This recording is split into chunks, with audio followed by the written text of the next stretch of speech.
വളാഞ്ചേരി മേഖലയിൽ കനത്ത മഴയെ തുടർന്ന് വെള്ളം കയറിയ പ്രദേശങ്ങളിൽ നഗരസഭാ ചെയർമാൻ അഷ്റഫ് അമ്പലത്തിങ്ങൽ സന്ദർശനം നടത്തി.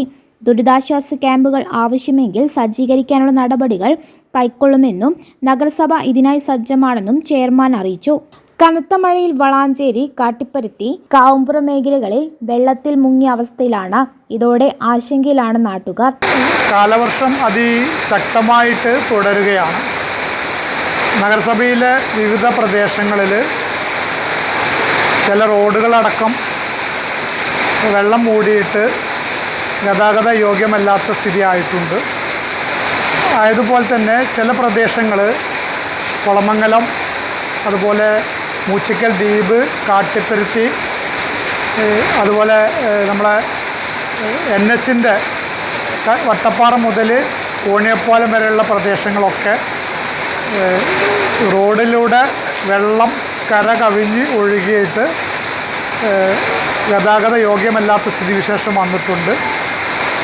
ചില വീടുകളിലേക്ക് വെള്ളം കയറിയിട്ടുണ്ട്. ചില ആളുകൾ അവരുടെ കുടുംബ വീടുകളിലേക്ക് മാറി താമസം ആരംഭിച്ചിട്ടുണ്ട്. പക്ഷേ അത്തരം സാഹചര്യമില്ലാത്ത ആളുകൾക്ക് അടിയന്തരമായി ക്യാമ്പ് തുടങ്ങുവാൻ ഇന്ന് നഗരസഭയിൽ ചേർന്ന സ്റ്റിയറിംഗ് കമ്മിറ്റി യോഗം തീരുമാനിച്ചിട്ടുണ്ട്.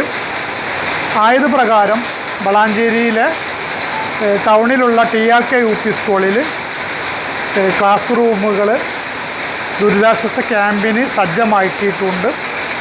അതിൻ്റെ ബെഞ്ചുകൾ അടുപ്പിച്ചിട്ടുകൊണ്ട് കിടക്കാനുള്ള സൗകര്യവും നേരത്തെ നഗരസഭയുടെ അടുത്തുള്ള ബെഡുകളടക്കം ക്ലീനിങ് സജ്ജീകരണങ്ങളും അടക്കമുള്ള കാര്യങ്ങൾ ചെയ്തിട്ടുണ്ട്.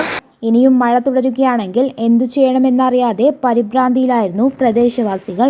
ഇതിന്റെ ഭാഗമായി വളാഞ്ചേരി നഗരസഭ അടിയന്തര യോഗം ചേർന്നു. വളാഞ്ചേരി മൂച്ചിക്കൽ ദ്വീപ് വീടുകളിലും വെള്ളം കയറിയിരിക്കുകയാണ്.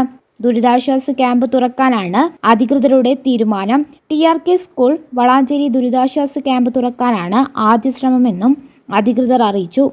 News bureau, Valanchery.